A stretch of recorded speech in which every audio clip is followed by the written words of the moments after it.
Écoute-moi, la Bible déclare dans Acte 16, le verset 25, que Paul et Silas étaient en prison. Mais dans la nuit profonde, ces hommes se mettent à chanter. Et leur chant fait casser les murs des prisons. Mais la question que je me pose, quel est ce chant que ces hommes ont pu chanter, qui peut casser un béton? Écoute-moi, je vais t'expliquer quelque chose. Quand on parle de chanson, on parle de son. Quand on parle de son, on parle de vibration.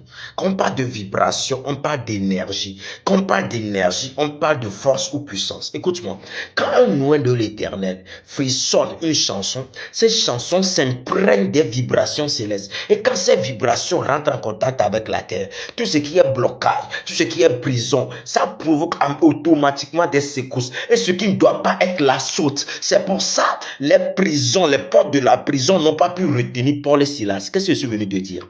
Je suis venu te dire que ce 23 novembre 2025, loin de l'éternel, le Père de la maison glorieuse du Christ, avec les Glorious Singers, le groupe musical de la maison glorieuse du Christ, organise un concert live. Et ce concert live a pour thème ce qui est écrit est écrit. Écoute-moi, je viens par là te donner ton invitation.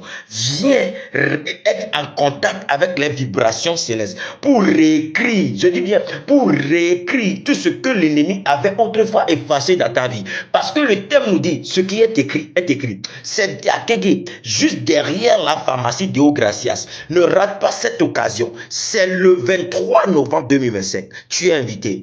Sois béni. Ambroson.